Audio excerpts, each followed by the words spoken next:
ये चीज़ मेरे अंदर कहीं ना कहीं थी कि जॉब लग ही नहीं सकती है, यूपीएससी तो बहुत बड़ा सोच लिया है। जैसे ही मैं पैनल के रूम से बाहर निकली, आई स्टार्टेड क्राइंग, आंखों से अपने आप आंसू आ गए। चीज़ एक सवाल जो पूछ रहा हूँ तो उसमें भी आप जरूर बोलें कि हाँ रोई थी। रिजल्ट जब आया तो रोई थी आप देख के? सर रिजल्ट की बहुत अच्छी स्टोरी है मेरी। तो I immediately called my father and started crying very loudly.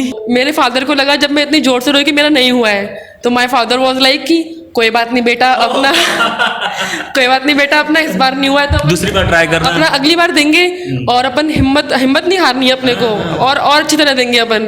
तो फिर मैंने रोते रोते बोला मेरा हो गया है, और जोर से रो गए। तो पापा कह रहे फिर क्यों रो रही है? हम राजस्थान घर कुटुंब परिवार भैया बंद बस्ती माता बहुत बहुत धन्यवाद बोल रही है। आगे बढ़ती रहे तो नाम भैया बेटी मेरी आगे बढ़ती रहे, बस्ती में अच्छा काम करती रहे। पहली चीज़ प्लीज़ अपनी खुद की स्ट्रेटेजी बनाइए और देखिए कि आपके लिए क्या काम करता है। मैंने पर्सनली बहुत कम टॉपर्स के वीडियोस देखे थे और मेरी खुद की पर्सनलाइज्ड स्ट्रेटेजी रहती थी। मेक श्योर कि you connect with your family, your friends, और अगर किसी भी चीज़ में आप नहीं कर पा रहे हैं अच्छा स्कोर तो डिप्रेस मत होइए, उसको एनालाइज करिए और दोबारा और मेहनत करिए।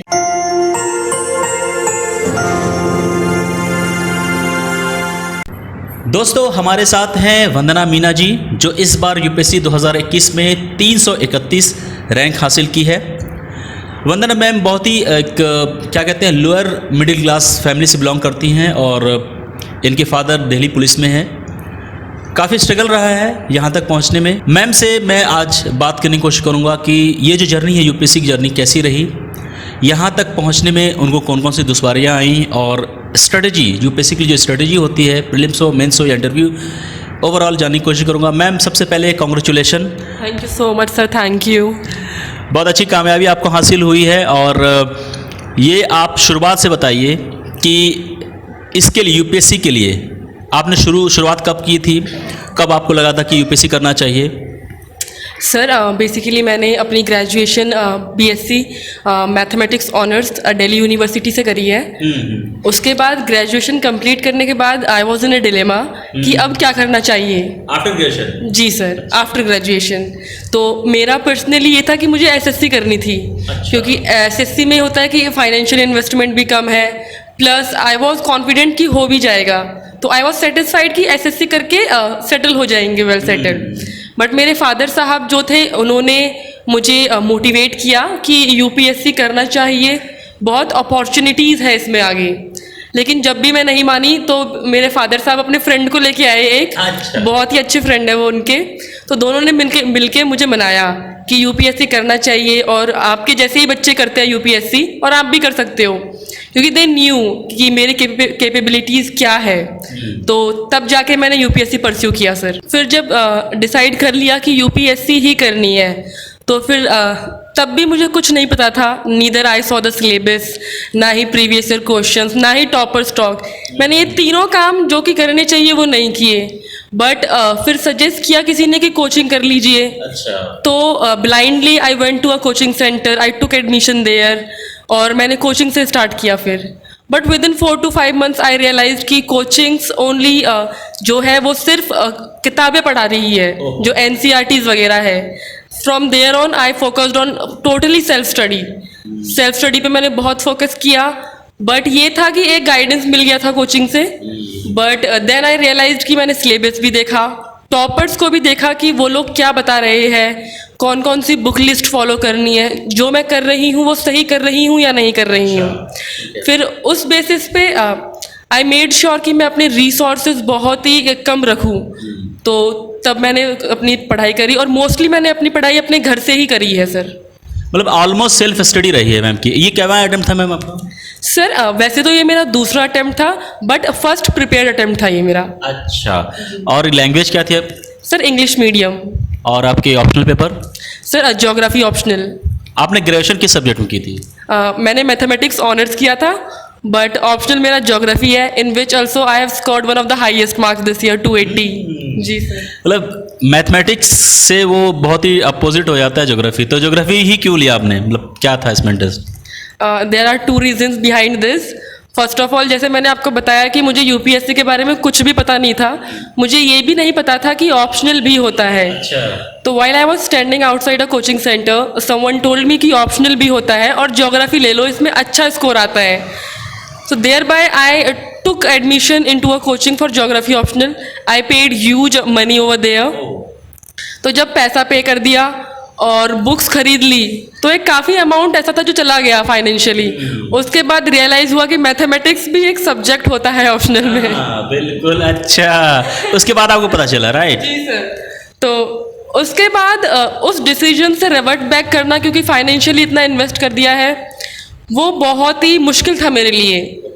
और धीरे धीरे मुझे लगा कि ज्योग्राफी जो है वो बहुत डाइवर्स सब्जेक्ट है, उसमें सब कुछ पढ़ने को मिलता है। Geography, society, population, India, world, even science related, geopolitics, तो उसमें इंटरेस्ट आने लग गया मुझे। So then I made sure कि मैं ज्योग्राफी को ही कंटिन्यू करूँ। किसी किसी एस्पिरेंट को 6-6 साल लग जाते हैं, 5-5 साल लग जाते हैं और उनका बैकग्राउंड भी ठीक ठाक होता है, लेकिन आपने ज़ीरो शुरुआत की, कुछ बेस नहीं था, आपने से खुद जो है वो करना है सारी चीज़, उसके बावजूद आपने इतनी जल्दी यूपीएससी कैसे क्लियर किया? ये एक मूल मंत्र हमारे दर्शक जानना चाहते हैं, क्योंकि आप जैसी सिचुएशन बहुत सारे ऐसे हमारे ऑडियंस हैं जिनके साथ है। तो आप कुछ ऐसा बताइए कि आखिर आपने क्या मैजिक किया जो कम वक्त में आपने यूपीएससी क्लियर कर दिया? सर मेरा मानना ये है कि ये मैजिक मैंने नहीं किया है, मेरे पेरेंट्स ने किया है। अच्छा। क्योंकि उनके साथ ही रह के मैंने अपनी प्रिपरेशन की है। तो जब मैं उनको देखती थी कि मेरे फादर साहब दिल्ली पुलिस में होकर 12-12 घंटे की ड्यूटी करके आ रहे हैं, तब मैं एक दिन में 12 घंटे क्यों नहीं पढ़ सकती?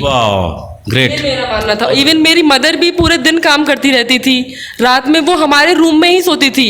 तो फुल नाइट अगर लाइट जल रही है तो उनको प्रॉब्लम आती थी सोने में, वो देखती रहती थी कि हम पढ़ रहे हैं कि नहीं पढ़ रहे हैं। तो उन्होंने इतना सेक्रीफाइस कर रहे हैं, उनको देख के रोज ही मोटिवेशन मिलता था। मोटिवेशन ये होता है कि बच्चे बाहर जाते हैं, भूल जाते हैं कि what was the purpose behind starting. मेरे को रोज पता होता था कि मैंने क्यों स्टार्ट किया ये preparation, what was the reason behind that. एक तो सर ये है, और दूसरा सर यूपीएससी में बहुत सारे मिथ होते हैं। बच्चे ये सोचते हैं कि हमें बाहर ही रह के पढ़ना है, ऐसा एनवायरनमेंट चाहिए जहाँ रह के पढ़ना है तभी पढ़ाई हो पाएगी। ऐसा नहीं है, घर पे रह के भी अच्छे से पढ़ सकते हैं। मैंने पढ़ाई करी है तो सब लोग कर सकते हैं। मेकिंग श्योर कि खुद की ओन स्ट्रेटेजी हो। मेरे खुद की स्ट्रेटेजी की मैं टाइमर लगा के पढ़ती थी। बहुत से बच्चे टाइमर लगा के बोलते हैं कि घंटों के हिसाब से पढ़ाई नहीं होती है, बट मैं पर्सनली घंटों के हिसाब से पढ़ती थी। That is the second thing. Third thing, मैं पेपर्स का एक स्टेपल कर लेती थी, उस पर लिखती थी कि आज के मेरे टारगेट्स ये है, मैं टिक कर लेती थी। जो कंप्लीट नहीं हुआ है उसको सेकंड डे पे कर देती थी। स्टिक नोट जो होते हैं वो? हाँ बिल्कुल सर, स्टेपल की एक डायरी से बना ली थी मैंने। अच्छा। हाँ, तो उस पर लिखती थी कि आज मैंने 8 घंटे पढ़े हैं। एग्जैक्टली लिखती थी ताकि मैं at the end of the month मैं ये देख सकूं कि इस महीने में मैंने कितने दिन 8 घंटे पढ़ा है, कितने दिन मैं 12 घंटे तक पहुंची हूँ और कितने दिन मैं उससे भी आगे पहुंची हूँ। तो इस तरह से करना, ये जो प्रैक्टिस है ये फिजिबल है, कर मतलब हो जाता है ऐसा क्या? सर आई थिंक इस प्रैक्टिस से एक चीज that will be helpful to you is कि कंटिन्यूटी मेंटेन रहेगी। अगर आपको पता है कि आज आप 8 घंटे ही पढ़े हो तो आप मेक श्योर करोगे कि कल आप कम से कम 1 घंटा एक्स्ट्रा पढ़ो। और जब वो चीज़ लिख लेते हैं ना तो वो चीज़ दिमाग में कहीं ना कहीं फीड हो जाती है कि यार हमने तो वो 8 ही घंटे ही पढ़े हैं या फिर 10 घंटे पढ़े हैं। तो आई थिंक, और अगर वेस्ट कर रहे हो तो वो जब पूरा एक चार्ट बनाती थी मैं अपना कैलेंडर टाइप में, 1 2 3 पूरे मंथ लिखती थी, तो उसमें जो भी डेज मैं कट करती थी तो दैट वाज लाइक कि इस दिन तो बिल्कुल भी नहीं पढ़ा, या फिर महीने में 4 दिन तो बिल्कुल भी नहीं पढ़ा। तो that was really beneficial to me to maintain my continuity. First of all I would like to say कि do not choose your optional like the way I chose. Please do not do that.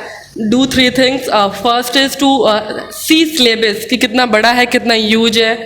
Second thing is to see previous year questions, वो तो must है। Third thing, अगर कोई topper है तो उसकी videos जरूर देखें। और रही बात स्ट्रेटेजी की, तो उसमें मैं आपको बताना चाहूँगी कि सबसे पहले तो सिलेबस देखें। किसी भी कोचिंग मटेरियल, किसी भी कोचिंग का मटेरियल उठा लीजिए। कोचिंग करने की ज़रूरत नहीं है, मटेरियल सिर्फ उठा लीजिए। उस मटेरियल में से देखिए कि सिलेबस वाइज आप अपने टॉपिक्स उठाते जाइए। और यूट्यूब पे आज के टाइम पे इतने रिसोर्सेज, इतने वीडियोस अवेलेबल है, I feel that would be more than sufficient for you. और जहाँ पे नहीं आ रहा है वहाँ पे you can connect with the toppers क्योंकि आज के टाइम पे सर टॉपर से कनेक्ट करना it has become very easy, तो आप उनसे कनेक्ट कर सकते हैं.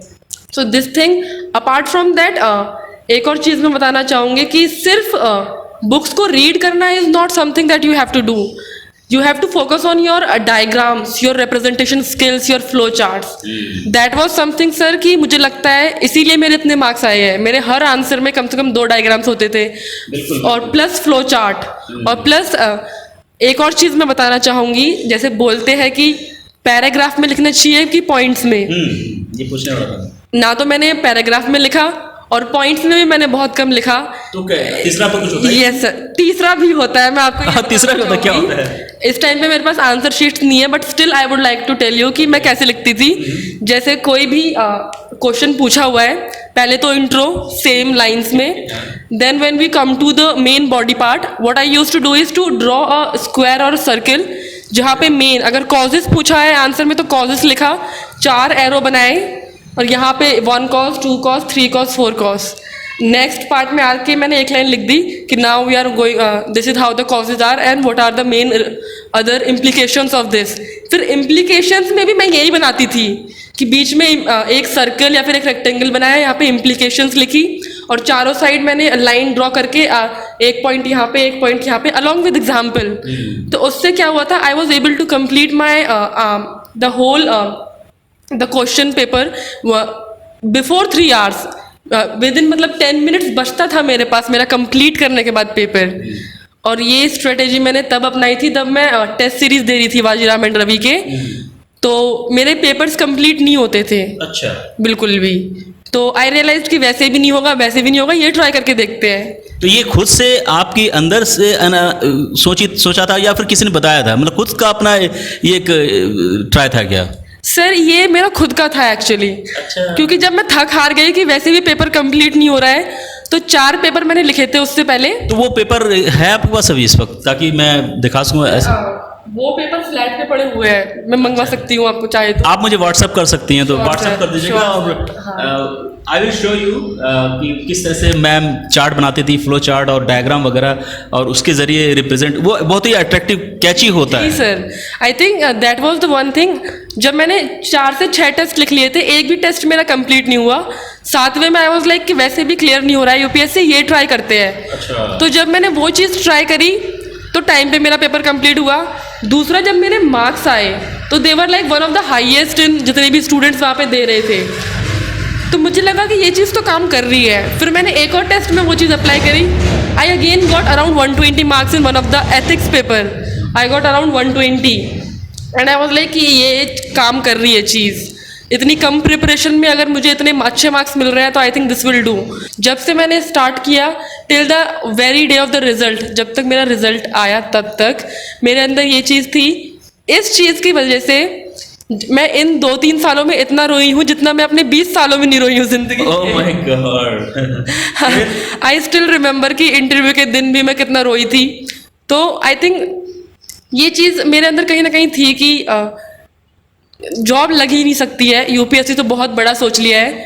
बट मैं रोती रहती थी. Along side I made sure कि मैं अपनी प्रिपरेशन ना छोड़ूं एक भी दिन. रोने का टाइम अलग है, पढ़ने का टाइम अलग है. I can not mix 2 things at the same time. मैं अपनी पूरी मेहनत करती थी. बिसाइड दैट मैं पेरेंट्स से जब बात करती थी फ़ोन कॉल्स वगैरह पे तब रो लेती थी. या फिर नहीं, मतलब रोने की क्या वजह है, इतना ज़्यादा रोना क्या है? मतलब क्यों सर बिकॉज एक तो मैं अकेले प्रिपरेशन कर रही थी, पीयर ग्रुप नहीं था मेरा बिल्कुल भी. इवन जैसे मैंने मेंस आंसर राइटिंग का बताया तो मैं फीडबैक भी किससे लूँ, पीयर नहीं था मेरे पास, पीयर ग्रुप. तो that was one of the biggest issue with me. तो मतलब स्ट्रगल आपने किया, ये स्ट्रगल का फेज था आपका कि मतलब खुद से भी पढ़ें तो कहाँ से शुरुआत करें, क्या पढ़ें, कोई बताने वाला गाइड करने वाला नहीं. Yes sir. फिर आपने कोचिंग ली तो थोड़ा बहुत समझ में आया, राइट? उसके बाद आप जामिया भी गई. Yes sir. बेसिकली जामिया में इंटरव्यू पर्पज से मेरी बहुत हेल्प हुई थी. वहाँ पे मुझे मेरा फ्रेंड सर्कल मिला था.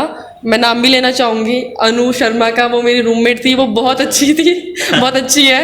अपार्ट फ्रॉम दैट अरविंद, अंकित, घनश्याम, अक्षय, ये सब ने बहुत हेल्प करी थी इंटरव्यू पर्पज से. अच्छा, एक सवाल जो पूछ रहा हूँ तो उसमें भी आप जरूर बोलें कि हाँ रोई थी.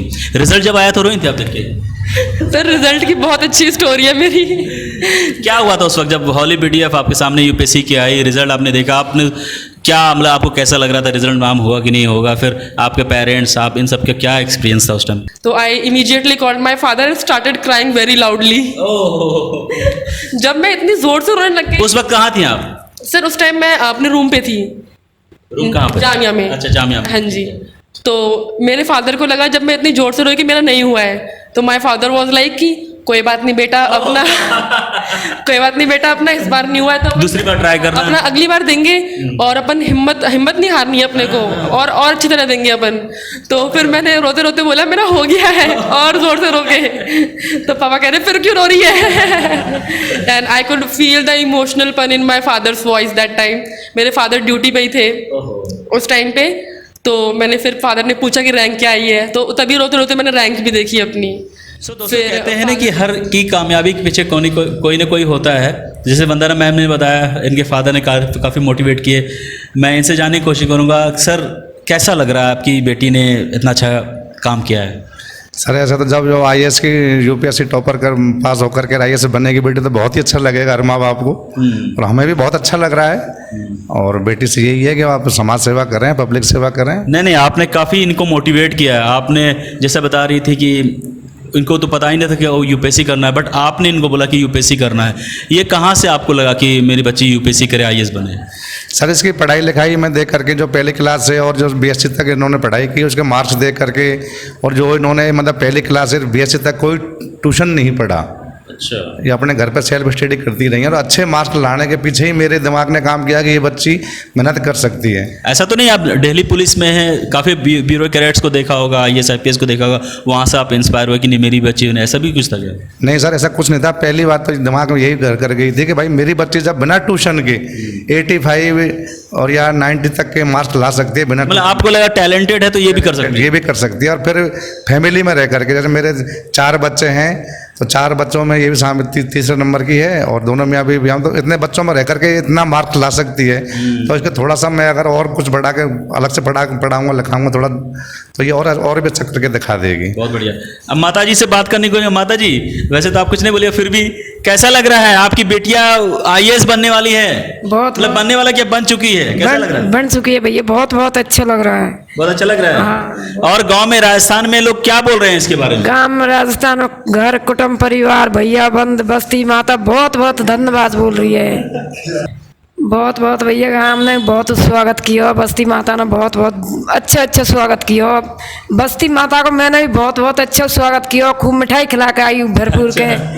हाँ। तो राजस्थान में कहाँ पे है घर आपका? सवाई माधोपुर। अच्छा। डिस्ट्रिक्ट। तो वहाँ पे जो है सब लोग खुश हैं ना गांव में कि वहाँ की बेटी IAS बनी है? बहुत ज़्यादा भैया, बहुत ज़्यादा। बस्ती माता बहुत ज़्यादा खुश है, बिल्कुल। घर परिवार भैया बंद कुटुंब परिवार बहुत खुश है। अब बेटी के सर पे हाथ रखिए, सर पे हाथ रखिए। अच्छा, और दुआ दीजिए। और कदू आगे बढ़ती रहे तो नाम भैया, बेटी मेरी आगे बढ़ती रहे, बस्ती में अच्छा काम करती रहे, समाज में अच्छा काम करती रहे, और कोई भैया और भी बच्चे को बढ़ाती रहे। एक लोअर मिडिल क्लास की फैमिली है, और बहुत ही बेसिक एम्यूनिटीज़ के साथ जनरल एक लाइफ स्टाइल है इन लोगों का, और वहाँ से ऐसी बच्चियाँ बाहर आती हैं, निकलती हैं, और अपने माँ बाप का देख रहे हैं, माँ बाप कितने खुश हैं। जो भी एस्पिरेंट्स इस टाइम पे UPSC की प्रिपरेशन कर रहे हैं, मैं उनको दो तीन चीज़ें बोलना चाहूँगी। पहली चीज़, प्लीज़ अपनी खुद की स्ट्रेटजी बनाइए और देखिए कि आपके लिए क्या काम करता है। मैंने पर्सनली बहुत कम टॉपर्स के वीडियोस देखे थे और मेरी खुद की पर्सनलाइज्ड स्ट्रेटजी रहती थी। इसके अलावा मेक श्योर कि you connect with your family, your friends, और अगर किसी भी चीज़ में आप नहीं कर पा रहे हैं अच्छा स्कोर, तो डिप्रेस मत होइए, उसको एनालाइज करिए और दोबारा और मेहनत करिए। Third thing I would like to say is कि कंटिन्यूटी मेंटेन करिए डेली बेसिस पे। This will help you in long term a lot. Continuity maintain करना इज़ वेरी डिफ़िकल्ट, बट अगर आप करते हैं तो आई अश्योर यू कि जैसे मेरा सक्सीड हुई हूँ मैं, वैसे ही आप भी ज़रूर होंगे। So thanks once again and many congratulations Vandana, you have done a great job। आपको IAS मिल चुका है, मैम IAS बन चुकी हैं। I am sitting with an IAS, okay. और आप आने वाले वक्त में और भी अच्छा करें। अपने परिवार का नाम तो रोशन कर दिया और रोशन करें, ऐसे तो मुस्कुराते रहें, अपने परिवार का और इस देश का नाम रोशन करें। Thank you very much. Thank you so much, sir. Thank you so much.